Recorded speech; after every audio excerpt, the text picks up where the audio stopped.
자, 474페이지로 갑니다. 자, 심화 마지막 강의 시간입니다. 네. 그럼 도급과 위임, 부당이득 불법행위를 이 시간에 마칠 건데, 네. 자, 도급과입니다. 도급 파트에서는 수급인의 담보 책임을 위주로 주로 물을 거예요. 자, 진행을 할게요. 도급. 도급은 당사자 일방이 은혜 일의 완성을 할 것을 약정하고, 수급이다, 그죠? 그에 대해서 상대방이 그 일의 결과에서 보수 지급을 약정함으로써 성립하는 낙성, 유상, 쌍무, 불효식 계약이죠. 보수 지급식이요. 그래서 유상, 쌍무니까 뭐예요? 원칙적으로 동시이행이겠죠. 그래서 보수는 그 완성된 목적물의 인도와 동시에 그러나 목적물의 인도를 유하지 아니한 경우는 그 일의 완성 후 지체 없이. 자, 개념 갑니다. 즉, 항상 도급은 제가 건축물 도급을 예를 들다, 그죠? 즉, 내가 가족들과 오손도손 살기 위해서 단독주택을 건축업자에게 도급을 맺겠다, 그죠? 나를 도급인, 건축업자를 수급인, 당사의 약정만으로 성립하는 낙성, 유상, 쌍무, 불효식이다, 그죠?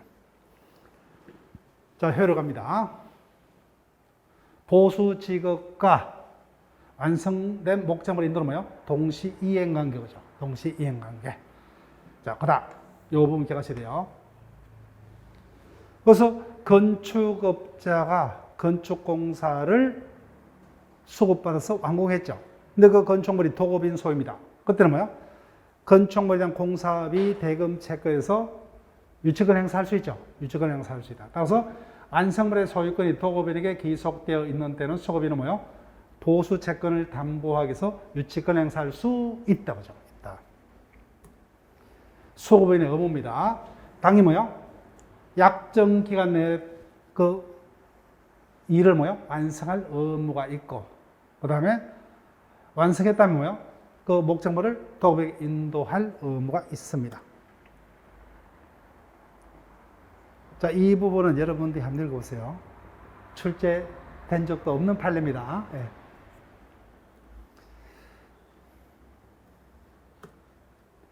자, 지금부터요. 수급인의 담보 책임 볼게요. 667조, 668조는 기본입니다. 여러 차례 질문됐어요. 1학. 완성된 목적물 또는 완성 전에 성취된 부분에 하자가 있는 때로, 즉 건축 공사를 도급을 맺겠죠. 그때 도급인은 수급인에 대해서 상당 기간을 정하여 하자 보수를 청구할 수 있다고 하죠. 근데 한계가 있어요. 이 부분 체크하시고. 그러나 하자가 종료치 아니한 경우에 그 보수에 가담 비용을 요할 때는 뭐야? 하자 보수 청구 못해요. 그래서 건축 공사를 맺겠죠. 근데 완공된 건축물의 일부 벽에 실금이 가 있다, 그죠? 근데 이를 보수하려면 다시 그 벽을 헐고 다시 쌓아야 됩니다.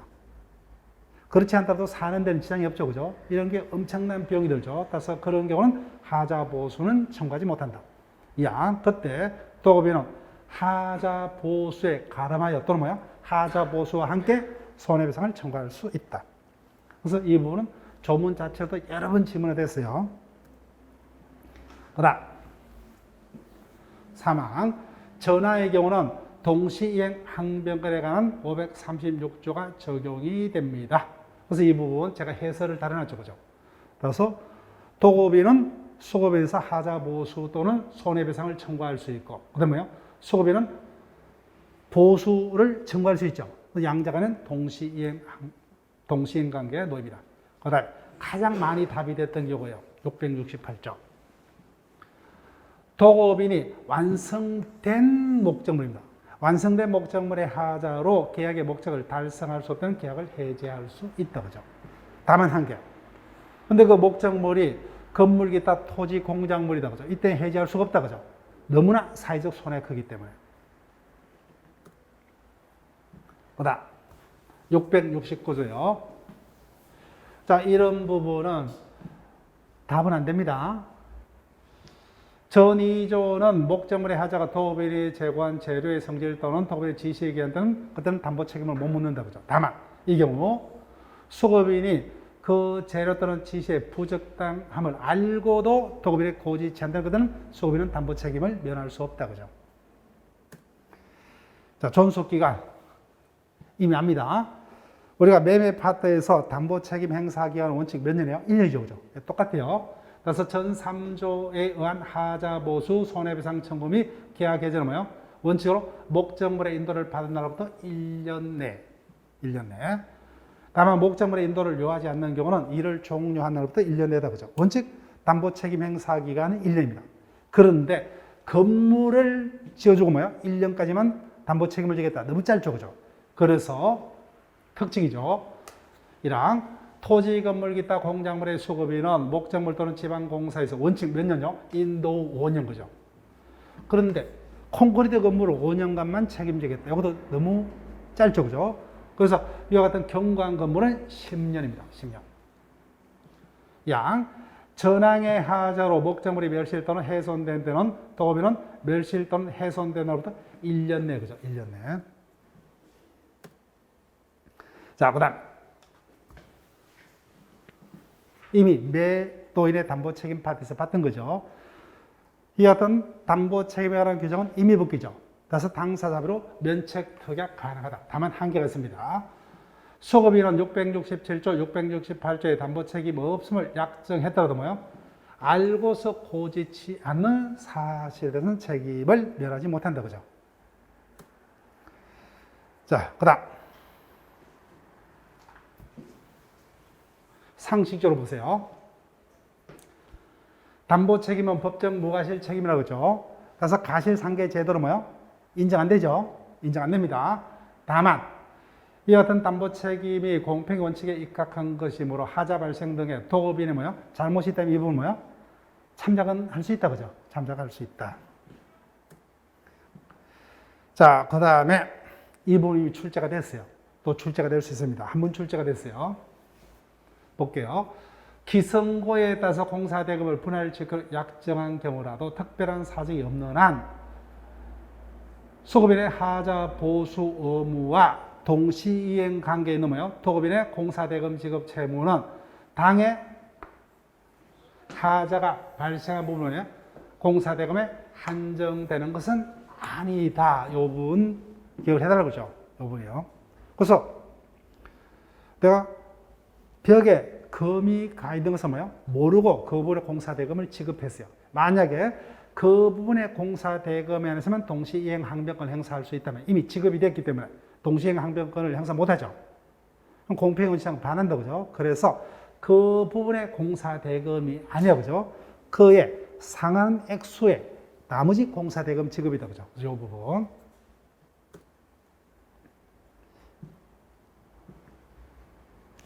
그래서 이 부분 볼게요. 앞서서 임대차의 경우 목적물의 일부만이 멸실 등으로 임대차의 목적을 달성할 수 없는 경우 차임 지급 것은 뭐요? 그 부분의 비율이죠. 예, 똑같은 내용이요. 완성된 목적물의 하자로 도급인이 하자 보수에 관해서 손해배상을 청구한 경우에 도급인은 수급인이 그 손해배상 청구에 가서 채무를 이행을 할 때까지 뭐요? 손해배상액에 상당한 보수에 관해서만 그죠. 동시행 항변권을 행사할 수 있을 뿐 보수 지급 전부를 이행 거절 못한다 그죠. 이 부분 이미 우리 시험도 몇 차례 질문이 됐어요. 자, 그 다음 4번은 아직까지 출제된 뭐 없는 판례입니다. 앞서서 여기 보세요. 그러니까 힘은 좀 빼셔야 돼요. 만약에 출제되면 상당히 어렵습니다. 완성된 목적물에 하자가 있을 경우 도급인은 수급인에게 하자 보수 또는 이에 가르면 손해배상을 청구할 수 있으나 그 하자가 뭐예요? 중요하지 않습니다. 근데 그 보수에 가담 비용을 요할 때는 뭐예요? 하자 보수는 청구 못한다 그랬죠. 그때는 손해배상만 청구할 수 있는데 그때 손해배상이 하자 보수에 가름한 손해배상이 아니라는 겁니다. 가름한 손해라면 뭐예요? 의미가 없어요. 그래서 벽에 실금이 가 있죠. 그죠? 근데 이 부분 하자보수 청구 못한다고 했죠. 근데 손해배상이 그의 가름할이라면 뭐예요? 철거하고 새로 샀는데 드는 비용이죠. 그렇게 하면 의미가 없죠. 그죠? 따라서 하자보수에 가름한 손해배상이 아니라 그로 인한 뭐예요? 손해배상. 즉 그와 같은 실금이 없는 부분의 매매대금과 뭐예요? 실금이 있는 상태에서 내가 팔 때 매매 대금의 차이. 요런 정도까지만. 요런 정도까지만. 이게 상당히 깊이 있는 판례입니다. 출제된 건 없어요. 자, 그 다음. 이제 담보 책임 다음으로는 자주 출제되는 질문이 요거다, 그죠? 즉, 건물 공사를 도급받아서 완성했을 때, 완성된 건물이 누구 거냐, 그죠? 첫 번째, 도급인이 재료 전부를 조달해서 공사업자가 건물을 지었다, 그죠? 그럼 처음부터 뭐야? 도급인이 원시 취득자가 됩니다. 근데 반대로, 건축업자인 수급인이 뭐야? 자신의 노력과 재료를 들어서 건물을 지었다, 그죠? 누구 겁니까? 수급인이 원시 취득자가 되죠. 다만 이 경우라도 당사자 합의로 처음부터 뭐요? 소유권을 도급인에게 기속기로 약정했으면 도급인이 원시 취득자가 됩니다.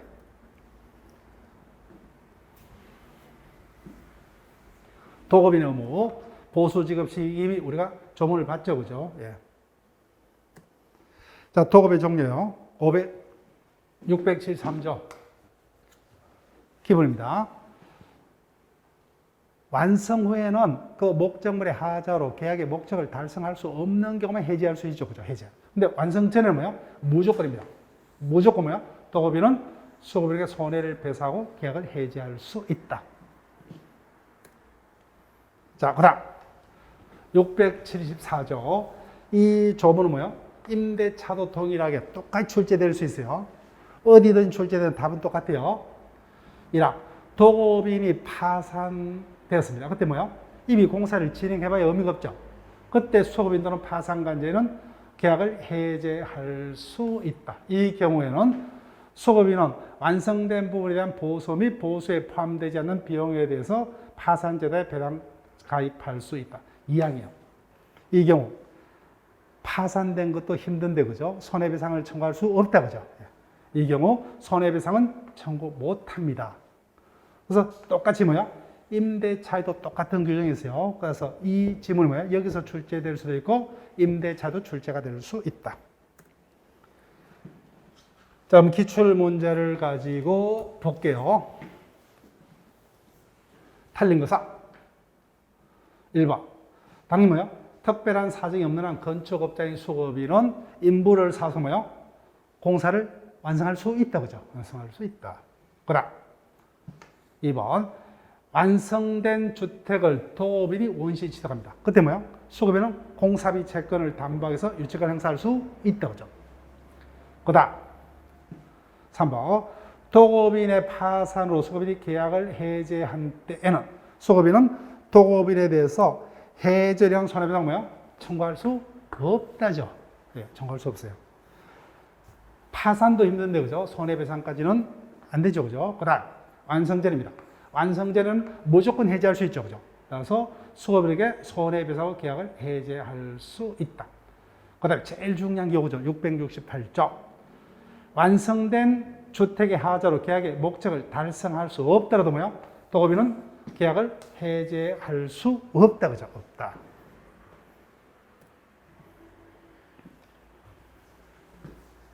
자, 위임으로 갑니다. 위임은 조문 문제입니다. 조문 문제. 자, 항상 수업 시간에 뭐요? 제가 소송 사건을 예를 들죠. 내가 민사소송이 걸렸습니다. 그 사건을 누구에게 맡깁니까? 변호사에게, 그죠? 이를 위임이라 한다, 그죠? 위임은 당사자 일방이 상대방에 대해서 사무처를 위탁하고, 이런 뭐야? 위임인을 하죠. 내 사건 처리를 부탁을 한다, 그죠? 변호사에게 맡깁니다. 상대방이 이를 승낙함으로써 변호사를 수임인을 하죠. 즉, 당사자의 합의만으로. 즉, 조문 어디를 보더라도 타인의 사무 처리한 대가인 보수가 계약의 내용이 아니죠, 그죠? 그래서 원칙, 무상임을 원칙으로 한다, 그죠? 다만 합의가 있으면 그때는 유상이 됩니다. 그래서 합의만으로 성립하는 낙석. 무상이니까 뭐야? 편무, 불효식이죠. 유상이면 뭐야? 쌍무가 되겠죠. 예. 자, 효력요. 그래서 수임인은 위임의 본질에 따라서 뭐야? 선량한 관리자의 주의를 다해서 사무를 처리할 의무가 있죠. 그래서 유무상 불무이죠, 그죠? 유무상 불무. 그래서 이 조문이 우리가 민법 총칙에서 여러 군데서 봤죠, 그죠? 즉, 위임은 우리 시험에서는 별로 중요치 않지만 실생활에서 뭐야? 위임이 가장 기본적인 계약 관계 중에 하나입니다. 타인의 일을 뭐요? 대신하는 것은 다 위임의 속성이 다 포함이 되어 있어요. 그래서 우리가 봤던 교과서 순서대로 그죠? 부재자 재산 관리는 부재자의 재산을 대신 관리하죠. 근데 법인의 대표는 뭐요? 법인의 사무를 대신하죠. 그죠? 그 다음에 제한 능력자의 법정 대리는 제한 능력자의 재산을 대신 관리한다. 그죠? 이런 자들 다 타인의 사무를 대신 그죠? 그래서 위임의 속성이 다 있기 때문에 다 항상 뭐요? 선량한 관리자의 주요 의무를 부담합니다. 그 다음 복인권의 제한. 자, 이 부분을 중요 표시하시고 만약에 어렵게 된다면 여기입니다.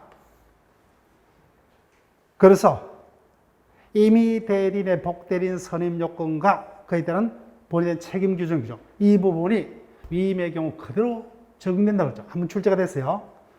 따라서 수임인은 위임인이 믿고서 사건 처리를 맡겼죠. 따라서 임의 대리인의 복대리인 선임 요건하고 똑같아요. 수임인은 위임인의 성낙이나 뭐요? 부득이한 사유 없이는 제3자로 하여금 뭐요? 위임 사무를 대신케 하지 못한다. 그죠? 따라서 위임인의 성낙이나 부득이한 사유가 있어야 돼요. 그때 제3자에게 뭐요? 사무처를 대신케 할 때는 뭐요? 그때는 임의 대리인의 본인의 책임하고 똑같죠. 그죠? 원칙, 선임 감독에 관한 가실 책임진다. 그죠? 다만, 본인이 지명한 자로 하여금 대신케 할 때는 뭐요? 그때는 원칙 책임이 없다. 다만, 그 부적임하거나 불성실함을 뭐요? 알고도 통지나 해임을 결리한 경우는 책임진다. 그죠? 그 규정이 그대로입니다. 그래서 이 부분이 출제가 될 수 있다고 했어요. 자, 기타. 쉽게 시가면 돼요.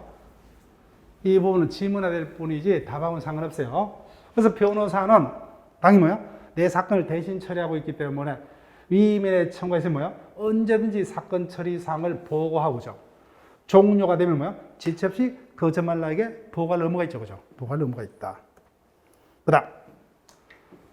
취득물 등의 인도 이전 의무. 수임인은 뭐요? 위임 사무 처리로 해서 받은 금전 기타 물건을 뭐요? 위임인에게 인도해야 되고. 위임인을 해서 뭐요? 자신 힘으로 취득한 권리를 뭐요? 위임인에게 이전을 해야 됩니다. 그래서 답은 아니니까 쭉 눈으로만 확인하시고. 그 다음. 그래서 변호사가 뭐요? 위임인에게 인도해야 될 금전을 자신의 이익을 해서 사용을 해버렸어요. 그때는 뭐야? 당연히 그날부터다. 그죠? 그날부터 이자를 지급하고 엔더 손해는 손해까지입니다. 항상 돈은 이자가 붙는데 언제부터입니까? 다음 날이 아니에요. 그날부터입니다. 그날부터. 자, 그 다음에 답이 될 수 있는 것 지금부터 다시 체크합니다. 원칙적으로 위임은 무상을 원칙한다. 그죠? 따라서 수임은 특별한 약정이 없으면 위임에게 보수를 청구하지 못한다. 근데 보수 약정이 있더라도 뭐야? 보수는 언제요? 위임 사무를 완료한 후에만 청구할 수 있다. 그러나 기간으로 보수를 청구할 때는 그 기간이 경과 후에 청구할 수 있다. 자, 그 다음 3항요. 그래서 1, 2항까지 기억하시고 3항은 여러분들이 한번 읽어보시면 되는데 3항이 답이 될 가능성이 별로 없어요. 수임인이 위임 사무 처리 중에 수임인의 책임 없는 사유로 이미 종료한 때는 수임인은 뭐야? 이미 처리한 사무 비율에 따른 보수를 청구할 수 있다. 자, 1, 2항을 많이 반복해서 읽으시고. 자, 그 다음 또요. 비용 상한 청구권 체크할게요. 그 변호사가 사건을 수임 맡아서 변호하려면 비용이 들죠. 그죠? 그때 선급 청구권이요. 선급 제목 체크하시고.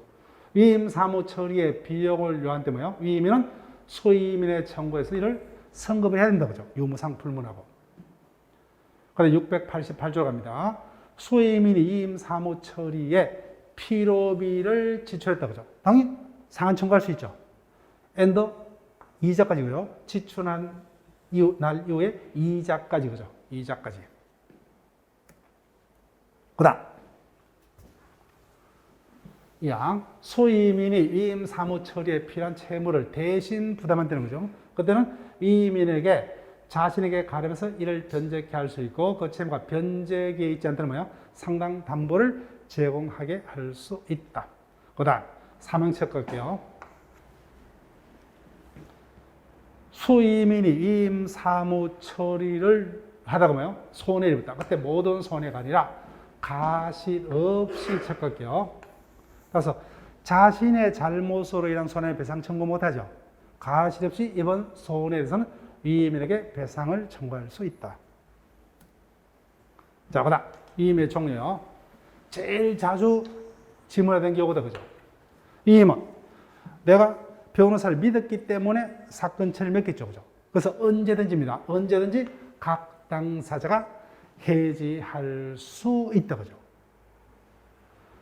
약 당사자 일방이 부득이한 사유 없이 체크하시고, 부득이한 사유 없음에도 불구하고 뭐요? 상대방의 불리한 시기에 계약을 해지한다는 뭐요? 그 손해를 배상한다. 근데 반대로 해석하면 뭐요? 부득이한 사유가 있었다면 뭐요? 그때는 손해배상도 할 필요가 없다. 없다. 자, 그 다음. 이미 대리건의 종료 사유하고 똑같아요. 다만 차이점이 하나가 있습니다. 위임은 당사자 일방의 사망, 대리건 소멸사하고 똑같죠. 근데 파산이에요. 파산은 대리 파트에서는 누구의 파산만이요? 대리인의 파산만이죠. 근데 위임은 쌍방 모두의 파산입니다. 위임인이 파산하든 뭐요? 수임인이 파산하든 이것만 달라요. 또 하나, 수임인이 성년 후경 개시를 심판을 받다 그죠? 그때는 소멸한다 그죠? 이미 대리건의 소멸사하고 똑같죠, 그죠? 예. 파산만 다릅니다. 파산. 대리건은 뭐요? 대리인의 파산만이 대리건 소멸사예요. 근데 위임은 뭐요? 쌍방 누구든지입니다. 그 차이점. 자, 그다음 이 부분이 이제 깊이 들어가면 여러분들이 좀 조심을 하셔야 돼요. 위임 종료에 급박한 사정이 있는 때에는. 그러면 이와 같은 질문은 뭐예요? 원칙적이라는 의미입니까? 애적이라는 의미요? 애적이라는 의미였어요. 그죠? 이와 같이 애적으로 급박한 사정이 있는 경우에는 수임인 그 상속인이나 법정 대리인은 위임인 그 상속이나 법정 대리 이임 사무를 처리할 수 있다까지 사무 처리를 계속하여야 한다. 즉, 내가 변호사라면 뭐요? 일방이 사망하면 위임은 종료하죠, 그죠? 근데 이 경우 상속인이 뭐요? 그 사건을 처리할 수 있을 때까지 뭐예요? 예외적으로 종전대로 계속 사무를 처리해야 된다는 겁니다. 그러나 이 경우에는 위임의 존속과 동일한 효력이 있다. 692조는 답으로는 안 할 거예요. 위임 종료 사유는 이를 상대방에게 통지하거나 상대방이 이를 안 때가 되면 이로써 상대방이 대항하지 못한다. 대항 요건이요. 자, 한번 기출 문제를 가지고 볼게요. 틀린 것은 1번. 성간주의 의무는 유상무상 불무이죠. 유상무상 불무. 그 다음 기본 지문이라고 씁니다. 비용 성급 거죠. 위임인은 수임인이 위임 사무 처리에 필요한 비용을 미리 청구할 때 뭐예요? 이를 지급하여야 한다 그죠. 그 다음 키포인트 보죠. 유상이 됐던 뭐예요? 무상이 됐던 수임인이 위임 사무 처리에서 가시 없이 손해를 받았다 그죠. 그때는 위임인에게 배상 청구할 수 있다. 그 다음 4번요. 수임인이 부득이한 사유로 뭐예요? 위임 사무를 처리할 수 없게 된다는 뭐예요? 그때는 제3자에게 위임 사무를 대신 처리할 수가 있다 그죠. 위임인의 성락이 있거나 부득이한 경우. 자, 그 다음 볼게요. 임의 대리인은 뭐예요? 복대리인에게 대한 본에 대한 책임하고 똑같다 그죠. 이 경우에 수임인이 위임인의 성락을 봐서 제3자에게 위임 사무를 처리케 한 경우. 그때 뭐예요? 수임인은 위임인에 대해서 뭐예요? 선임 감독의 책임을 진다죠. 틀렸습니다. 그래서 이 부분이 뭐예요? 다시 또 답이 될 수가 있어요. 정답은 5번. 나머지는 그렇게 어려운 질문이 없죠. 다 조문인데 이 부분이 여러분들이 민법 총칙에서 봤던 임의 대리인, 복대리인 선임 요건하고 뭐예요? 그에 따른 본에 대한 책임과 똑같아요. 그 부분을 여기서 출제할 수가 있어요. 자, 그 다음에 매일 문제를 가보세요. 매일 문제. 10번. 갑이 을에게 일정한 사무의 처리를 위임하는 계약이 체결된 경우는 설명 중 옳은 것은 갑이 위임인, 을이 수임인이다. 그죠? 그래서 1번. 갑은 특별한 이유가 없더라도 계약을 해지할 수 있다. 맞죠? 그죠? 그렇지만 부득이한 사유 없이 상대방에게 불리한 시기에 해지한다면 뭐요? 그로 인한 손해를 배상해야 된다. 완벽하죠? 그죠? 그 정답 1번. 2번. 을이 위임 사무 처리 도중에 자신에게 뭐야? 책임이 없는 사유로 이미 종료된 경우라면 뭐야? 을은 약정된 보수 전부를 아니죠, 그죠? 사무 처리 비율에 따른 만큼만, 그죠? 예, 비율에 따른 만큼만. 3번. 을이 위임계약서의 채무를 이행치 않은 경우 갑은 언제나 최고 없이 바로 이행 채무불이익에서 이행계약을 해제할 수 있다. 틀렸죠? 네. 이행지체를 이유로 해제하려면 뭐야? 먼저 이행을 최고하고죠. 그럼에도 불구하고 이행이 없으면이죠, 그죠? 없으면. 4번. 갑이 을에게 보수를 지급 약정한 경우 을은 선량한 관리자의 줘서 사무 처리를 하여 하나 대가 없는 경우 뭐야? 그때는 주임과 경감된다. 됐다, 그죠? 예. 소임인은 유상, 무상, 불문하고 뭐야? 선량한 관리자의 주의 의무를 부담합니다. 그 다음 5번. 제일 중요하다고 그랬죠. 제일 까다롭게 출제가 될 수 있다고 했습니다. 소임인은 자유로이 소임 사무처리를 복임할 수 있다. 바로 틀렸다, 그죠? 제3자에게 이임 사무처리를 대신 할 수 없죠. 즉 위임인의 성낙이거나 부득이한 경우에만, 그죠? 부득이한 경우만. 그래서 첫 번째 문장이 틀렸기 때문에 뒷부분의 문장 아예 읽어볼 필요도 없죠, 그죠? 예, 정답은 1번. 자, 이제는 정말 끝이 보입니다. 지금까지 개별 계약 유형에 대해서 매매, 임대차, 도고, 위임까지 봤어요. 두 문제부터 뭐요? 세 문제가 일반적으로 출제가 될 거예요. 매매와 임대차는 거의 매년 출제가 됩니다. 도고가 위임은 뭐요? 매년 아니에요. 자, 그럼 부당이득, 불법행위로 갑니다. 자, 부당이득과 불법행위는 한 문제인데 주로는 불법행위를 위주로 출제가 될 거예요. 자, 부당이득 갑니다. 법상 원인 없이 타인의 재산 또는 노무로 인해서 이득을 얻고 이를 부당이득이라 한다, 그죠? 이득을 얻고 이로 인해서 타인에게 손해를 가는 데는 뭐예요? 그 이익을 반환하여야 한다. 즉 항상 우리 수업 시간에 제일 많이 예를 들었던 경우입니다. 갑을 간에 토지 매매 계약이 있었다. 그래서 매수인은 뭐야? 대금을 매도인에게 지급했고 매도인은 그에 대응하여 뭐야?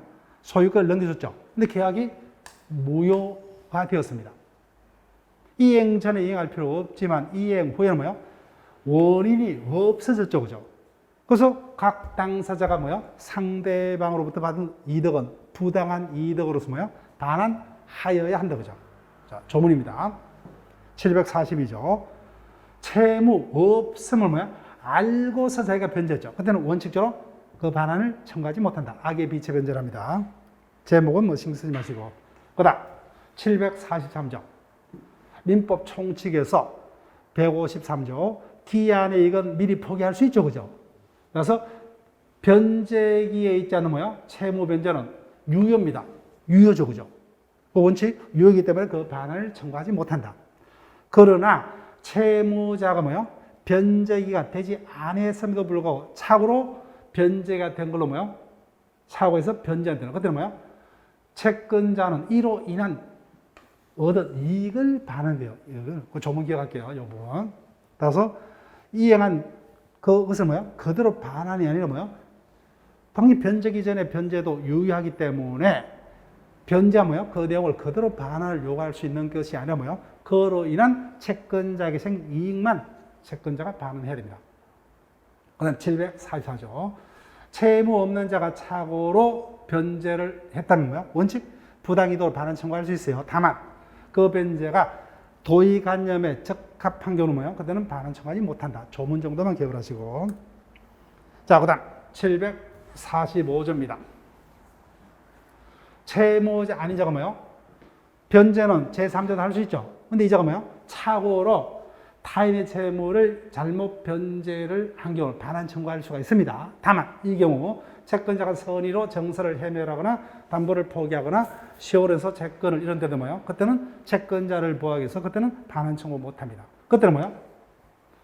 이자의 잘못된 변제로 채무자가 채무를 면했죠. 그래서 이 경우는 변제자는 뭐요? 채무자에게 구상권을 행사를 할 수 있다. 제일 중요한 게 이거다, 그죠? 당연히 부당이득에서 뜬다면은 이 부분을 답을 할 가능성이 많아요. 그래서 이 부분이 한번 답이 됐어요. 그래서 이 논점은 여기서 출제되기보다는 뭐요? 103조 파트에서 출제되겠죠. 불법의 원인으로. 이때 불법은 뭐요? 103조 위반을 말한다, 그죠? 103조 위반. 그래서 반사회 질서 행위로 인한 무효의 경우만, 그죠? 불법의 원인으로 인해서 재산을 거부하거나 노무를 제한된 반환 청구 못하죠. 어떠한 이유도 반환 청구 못한다, 그죠? 그래서 부당 이득 또는 소유권에 대한 어떠한 이유도 거부자는 반환을 청구하지 못한다. 그러나 그 불법의 원인이 오로지 수익자에게만 있는 때는 그때는 그러하지 않다. 따라서 폭리 행위는 뭐요? 폭리자에게만 불법이 있기 때문에 그때 피해자는 반환을 청구할 수 있다.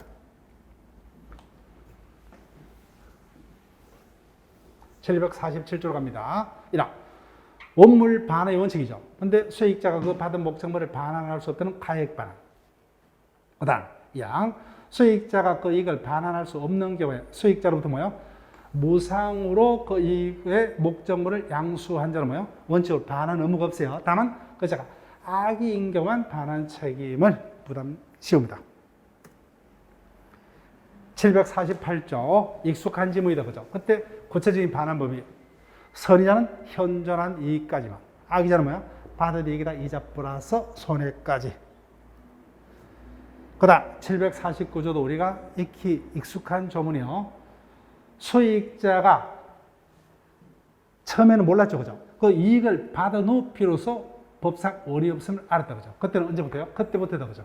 그때부터 악의의 수익자로서 반환 책임을 진다. 그 다음 2항. 선의의 수익자로도 뭐요? 패소한 데는 언제부터요? 그 소가 제기된 때로부터, 그죠? 제기된 때로부터 악의의 수익자로 간주가 됩니다. 이렇게 본문으로 갑니다. 부당 이득은 법률 규정에 의한 채권 채무가 발생하는 경우다, 그죠? 원해서가 아니죠. 눈으로 확인만 하고 넘어갑니다. 자, 보세요. 판례. 부당 이득은 체크할게요. 실질적인 이익을 말합니다. 따라서 원인 없이 타인의 건물을 뭐요? 점유하고 있었더라도 점유자가 뭐요? 그 건물을 용도대로 사용 수익할 수 없었다. 그럼 실질적인 이익이 없었죠. 그럼 부당이득 반환 의무는 없어요. 실질적인 이익이 생겨야 됩니다. 그 다음에 원칙적으로 뭐요? 이득은 현재 이득이라 해야 돼요. 근데 예적으로 뭐요? 장래 이득도 뭐요? 미리 일정한 요건에서 반환 청구할 수 있다. 그런 정도. 요건까지는 필요 없어요. 원칙적으로 뭐요? 이득자에게 생긴 현재 이득을 반환 청구할 수 있다. 근데 뭐요? 장래 부당이득도 뭐요? 그 이행기의 지급을 기대할 수 없을 때는 뭐요? 미리 반환 청구할 수 있다.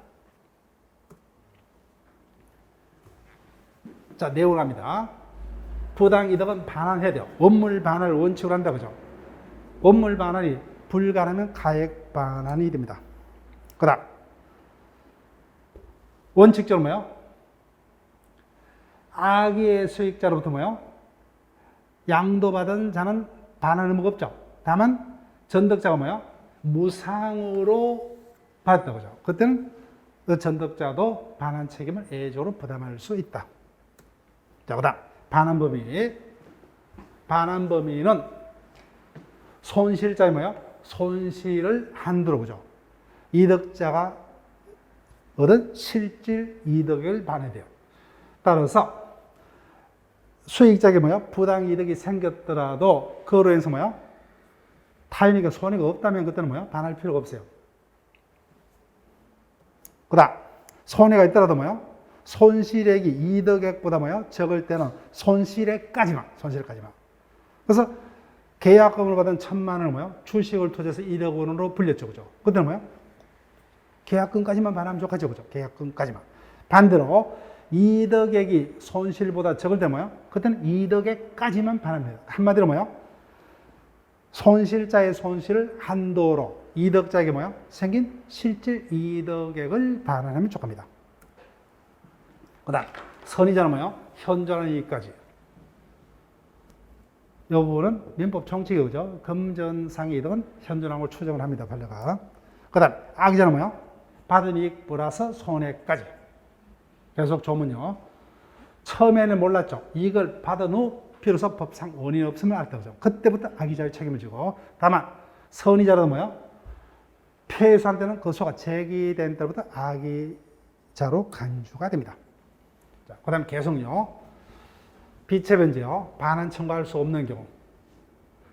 채무 없음을 알고 변제한 때는 뭐요? 그 반환을 청구하지 못한다. 조금만 쭉 확인하시면 돼요. 그 다음에 기한 이거 미리 포기할 수 있죠. 그래서 기한 전에 변제는 뭐요? 유효입니다. 그래서 반환 청구하지 못한다. 그러나 채무자가 착오로 해서 변제한 때 뭐요? 채권자는 그로 인해서 얻은 이익을 반환해야 된다. 그 다음 채무 없는 자가 착오로 뭐요? 잘못 변제했더라도 그 변제가 도의관념에 적합한 변제일 때는 반환을 청구하지 못한다. 그 다음 타인 채무의 변제입니다. 채무의 변제는 제3자도 할 수 있죠. 근데 제3자가 착오로 타인의 채무를 잘못 변제한 경우에는 반환 청구할 수 있어요. 다만 이 경우라도 뭐요? 채권자가 선유, 정세 등을 해매한 경우 그때는 반환 청구하지 못한다. 다만 이 경우 변제자는 뭐요?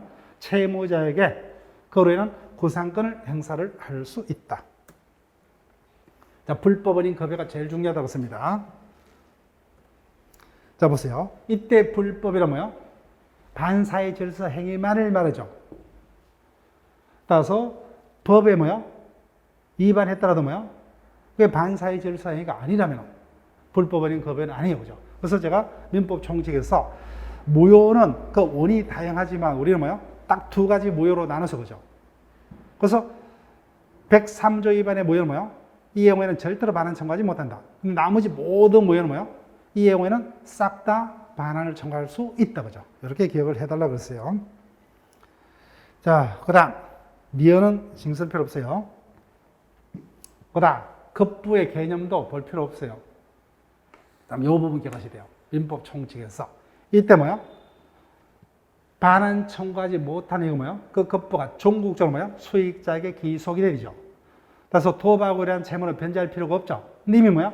도박 채권자에게 변제가 됐다면 그때는 부당이득 반환 청구할 수 없다. 다만 도박 채무를 담보하기 위해서 저당권만 설정한 경우만은 그 이익이 종국적으로 기속되지 못했죠. 그때는 저당권 등기 말소 청구할 수 있다고 씁니다. 그래서 그 종국적인 이익이어야만 한다 그죠.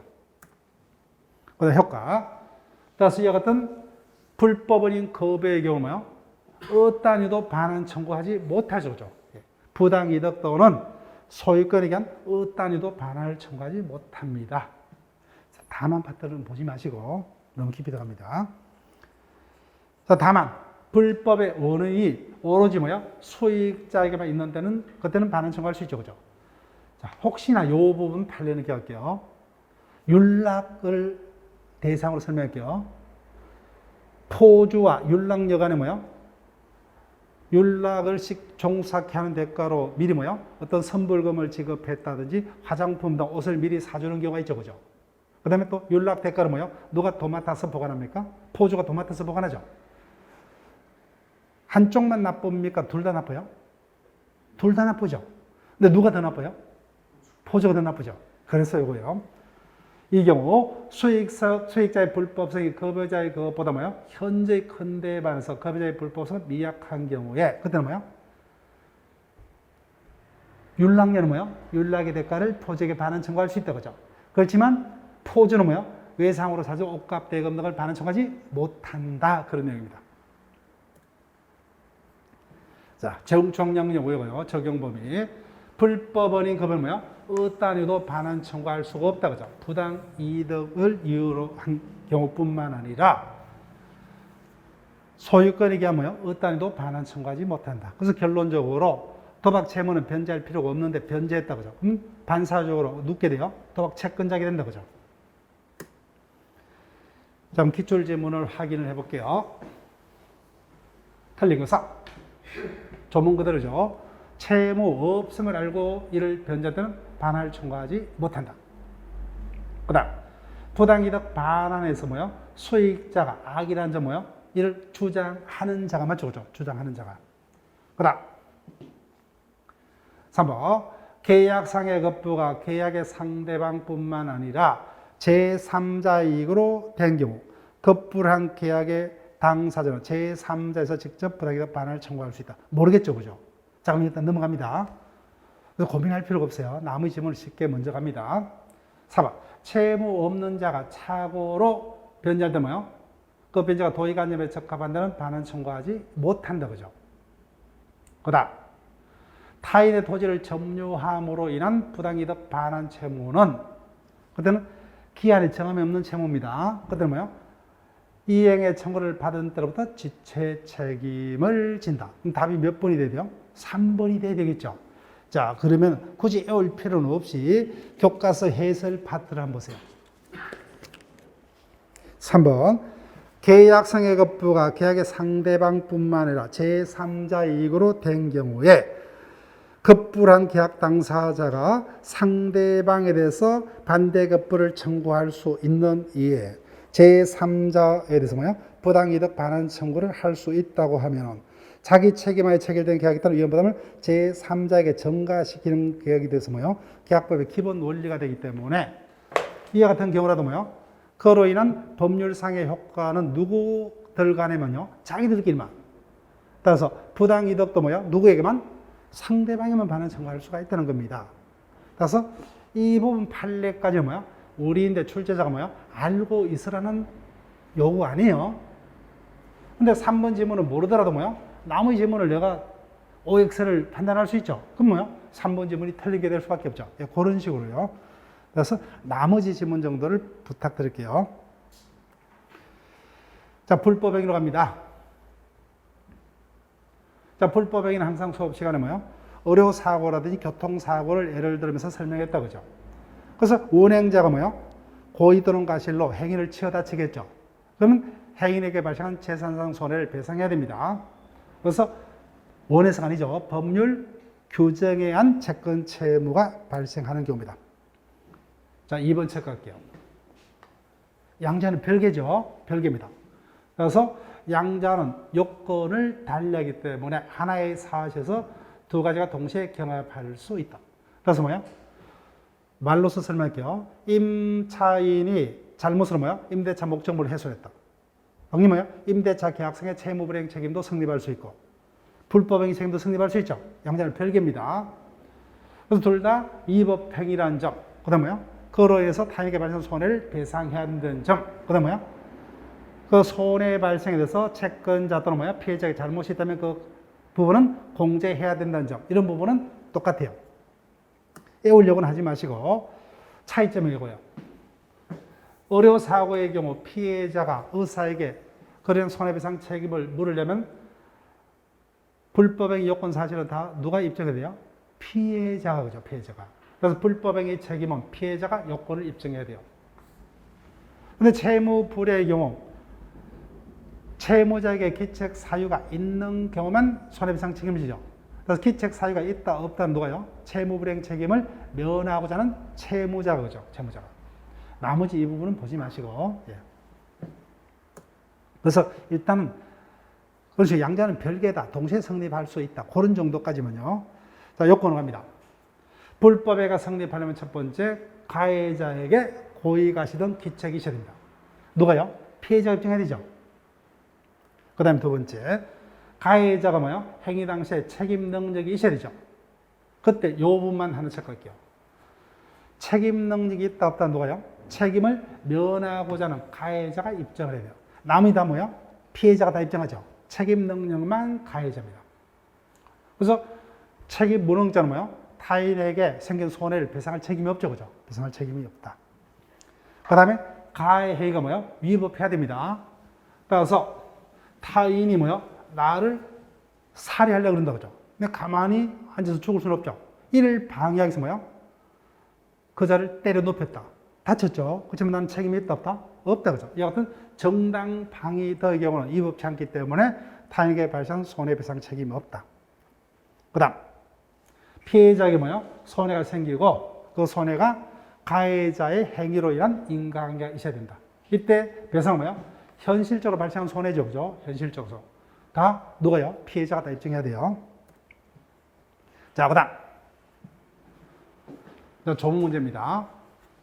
그래서 행위자가 책임 무능력자예요. 그때는 그자는 책임이 없죠. 그죠? 그래서 미성년자가 타인에게 손해를 가한 경우에 그 행위의 책임을 변식할 수 있는 뭐예요? 진영, 즉 책임 능력이 없을 때는 그때는 뭐예요? 배상 책임이 없다. 그죠? 그 다음, 조문 기억하셔야 돼요. 침신상실자, 대표인자가 치매를 심하게 앓고 있는 자죠. 자기가 어떤 행위를 한지도 모르죠. 그죠? 심신상실자가 심신상실 중에 타인에게 간 손해는 책임 능력이 있기 때문에 배상 책임이 없다. 다만, 그러면 자신이 고의 또는 과실로 뭐요? 심신상실 상태를 초래한 때는 뭐요? 그때는 책임을 져야 된다. 그래서 내가 뭐요? 의도로 술을 먹고 뭐요? 떡이 됐다. 그때는 책임을 면하지 못한다. 그렇죠? 예, 책임을 면하지 못한다. 자, 그래서 시험 문제는 지금부터요. 그래서 행위자가 책임 무능력자인 경우는 그때 누가요? 그 자를 감독할 법정 감독자가 책임을 진다. 그죠? 그래서 이랑 다른 자에게 손해를 가한 사람이 753조 또는 54조에 따라서 책임이 없는 경우는 그때는 뭐예요? 그를 감독할 법적 의무가 있는 자가 배상 책임을 집니다. 그런데 다만 감독자가 뭐예요? 감독 의무를 게을리하지 않을 때는 책임이 없죠. 그죠? 그래서 감독 의무자의 책임도 뭐예요? 가실 책임이요. 가실 책임. 자, 그 다음 사용자의 배상 책임요. 이랑 타인을 사용하여 어느 사무에 종사케 한 자는 뭐예요? 그 피용자가 그 사무를 집행하다가 뭐예요? 제3자에 관한 손해를 배상할 책임이 있다. 다만 가실 책임이죠.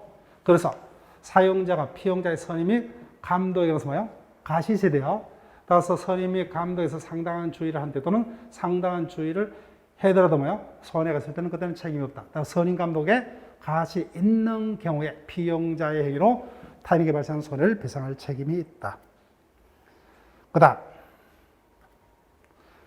여러 번 출제가 된 경우죠. 그죠? 공작물의 점유자 등의 책임. 그래서 가압의 건물은 뭐예요? 을이 빌려서 거주하고 있죠. 근데 행인이 지나가다가 뭐예요? 담벼락이 무너져서 다쳤죠. 그죠? 그때 누가 책임을 지느냐? 1차적으로 뭐예요? 2차적으로 해볼게요. 이랑 공작물에 설치되는 보존의 하자에서 타인에게 손해를 간다면 뭐예요? 1차적으로 점유자. 그죠? 근데 점유자는 보니까 뭐예요? 가실 책임이죠. 면책이 된다. 그죠? 그러면 점유자가 손해 방지에 필요한 주의를 해태지 않다는 뭐예요? 그때는 무조건 소유자. 그죠?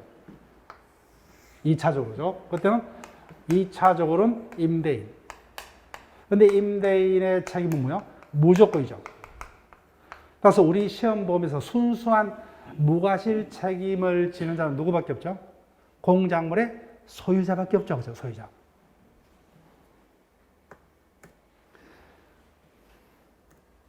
자, 그 다음 이 부분 주의를 부탁드렸어요. 언젠간 하면 여기 답이 될 거예요. 내가 건축업자에게 건축공사를 도급을 맡겼죠. 근데 건축업자가 건축공사를 하다가 타인에게 손해를 갔다. 그죠? 나는 원칙 책임이 없답니다. 없다. 즉, 도급인은 수급인이 그 일에 관해서 제3자에 관한 손해를 배상할 책임이 없답니다. 그러나 도급자는 지시에 관해서 뭐예요? 도급인에게 중대한 가실이 있을 때, 그죠? 그래서 경가실의 경우는 책임이 없죠. 그죠? 이 부분이 쏠릴 거예요. 자, 그 다음에 760조요. 공동불법행위입니다. A와 B가 뭐예요? 공동으로 갑을 폭행해서 다치겠다. 그죠? 그때 이랑 수인의 공동의 불법행위로 타인에게 손해를 간 때는 뭐예요? 내 피해자를 보호하겠어. 그때는 뭐예요? 공동불법행위자는 연대했습니다. 부진적 연대. 야, 공동 아닌 수인의 행위 중 어느 자행위가 그 손해를 가한지 알 수 없을 때도 뭐예요? 그때도 연대. 자, 효과로 갑니다. 751조 조문 기억을 해달라고 했어요. 단골. 이랑 타인의 신체 자유 또는 명예를 해하거나 기타 정신상 고통을 해한 자는 뭐예요? 재산상 손해뿐만 아니라 뭐요? 그 위에 손해도 뭐요? 배상 책임이 있다. 구체적으로 뭐요? 위자료죠, 그죠? 위자료. 정신적 고통 위자료를 배상해야 된다. 그다음 752조 계속요. 타인의 생명을 해한 자는 피해자의 직계, 존비속 및 배우자에 대해서 뭐요? 재산상 손해가 없는 경우도 뭐요? 손해배상을 해야 된다, 그죠? 위자료 배상해야 됩니다. 자, 그 다음 764조는 여러분들이 한번 보시고, 자, 구체적으로 본문에서 확인합니다. 원칙적으로 손해배상 뭐요? 금전배상을 원칙으로 한다. 다만 명예훼손의 경우 뭐요? 그때는 사죄 강고 등 명예회복에 적당한 처분도 아울러 청구할 수 있다. 그 손해배상에 보면 원칙적으로 뭐요? 불법 행위와 상당 인과관계에 있는 피해자에게 발생한 전 손해를 배상해야 된다. 그때 구체적으로 얼마를요? 불법 행위 당시를 기준으로 그때 가액에서 손해를 산정합니다. 다만 그 이에 뭐야? 가격이 폭등했다고. 이와 같은 것은 특별 손해. 가해자가 알았거나 알 수 있었던 경우에 한해서만 배상하고 원칙적으로 뭐야?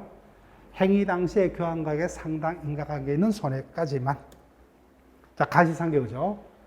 그래서 운행자의 잘못뿐만 아니라 피해자의 무단 횡단의 가실도 있다, 그죠? 그때는 손해배상액의 금액을 정할 때는 피해자의 가실을 참작해야 된다, 그죠? 그 다음, 불법 행위로 피해자에게 뭐야? 이득도 생긴다, 그죠? 그 이득은 공제해야 돼. 이걸 손익공제를 한다. 그 다음, 답을 안 해요. 조문 자체로만, 그죠? 배상 의무자는 그 손해가 오이 또는 중대한 가실이 아니고, 그래서 뭐야? 손해배상으로 배상자의 생계에 중대한 영향을 미치게 된다는 것 등을 요구로 뭐요? 법원에게 배상의 경감을 청구할 수 있는 이와 같은 제도를 둡니다. 자, 그 다음. 손해배상 청구, 나머지 조문가입니다. 수동, 자동은 신경 쓰지 마시고, 고의의 불법 행위자는 뭐요? 피해자의 손해배상 청구를 수동 채권을 상계하지 못한다. 상계하지 못한다. 그 다음. 소멸시효는 두 가지 제도가 있어요. 3년, 10년 두 가지 소멸시효 기간. 불법행위라는 손해배상 청구권은 뭐예요? 피해자나 그 법정 대리인이 손해 및 가해자를 안 날로부터 뭐예요? 3년이 지나거나 또는 뭐예요? 불법행위가 있는 날로부터 10년이 경과하면 손해배상 청구는 시효소멸합니다. 그때 손해를 안다면 뭐예요? 손해가 발생했고 그 손해가 뭐예요? 가해자의 불법 행위로 인한 손해임을 안다. 여기까지를 말한다는 겁니다. 자, 그러면 마지막 기출 문제를 확인하고 심화 강의를 마칩니다. 보세요.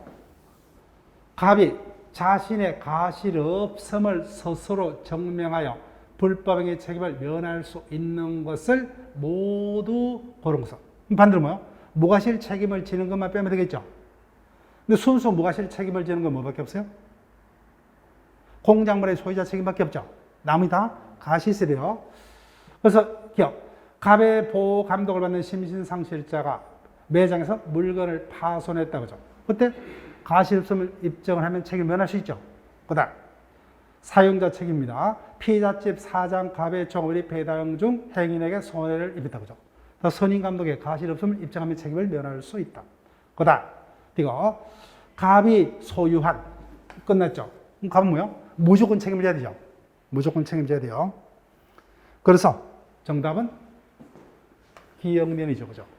즉, 불법행위 책임의 경우 순수한 무과실 책임을 지는 경우는 뭐밖에 없어요? 공작물의 소유자 책임밖에 없어요. 나머지는 뭐예요? 자신이 가실 없음을 입장하면 다 책임을 면할 수 있다. 그죠? 자, 우리가 지금껏 6개월, 그 다음에 기초과정까지 하면 뭐예요? 7개월의 어떤 기간에 걸쳐서 이론 수업을 진행을 했습니다. 그 이론 수업은 뭐예요? 앞으로 우리가 2개월 동안 진행하고자 하는 객관식반의 어떤 사전 준비 작업에 불과하다. 그래서 우리 시험의 당락은 뭐예요? 객관식반에서 끝납니다. 우리가 지금까지 배웠던 것은 뭐예요? 객관식 문제를 통해서 우리가 응용 연습함으로써 현장에서 그것을 내가 원하는 점수까지 획득을 할 수가 있어요. 즉 지금까지 이론 수업을 많이 계속해서 들었던 분들은 일단 수업 시간에 강의를 듣는 데는 크게 어려움이 없어요, 이제는. 근데 문제는 모의고사 등을 보면 뭐요? 그렇게도 5개의 지문 중 2개까지는 선택이 되는데, 그죠? 그 중에 하나를 찍는데, 그렇게도 잘 또 피해가더라고요, 그죠? 정답이. 요리조리 피해갑니다. 이게 지금 우리의 현실이에요. 근데 그것을 안정적으로 내가 제대로 된 정답을 선택할 수 있는 것을 뭐요? 이제는 객관식 2개월 동안에 걸쳐서 우리가 연습을 할 거예요. 다만 한계가 있어요. 교과서 순서대로 진행되다 보니까 뭐요? 앞부분 할 때는 앞부분은 이제는 바로 문제를 풀면 거의 맥힘없이 풀 수가 있다. 근데 뒷부분이 진도가 나올 때 뭐야? 앞부분은 다 까먹었어요. 그래서 그 부분에 한계가 있기 때문에 우리가 마지막 6월 달에는 뭐요? 전 범위를 가지고 강제적으로 연습을 할 거예요.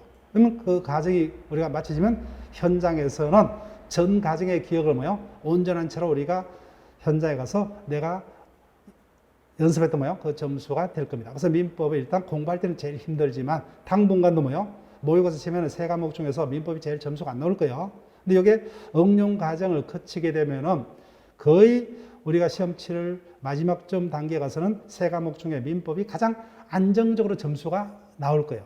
그 현장에서 가장 계산이 가능한 점수가 민법입니다. 그래서 민법에서 일단 최대한 70점대 이상을 확보를 하면 1차가 쉽게 합격을 할 수가 있습니다. 자, 그러면 이것으로서 심화 이론 과정까지는 마치고 저는 뭐요? 다음 시간부터는 객관식반에서 찾아뵙겠습니다. 예, 수고했습니다.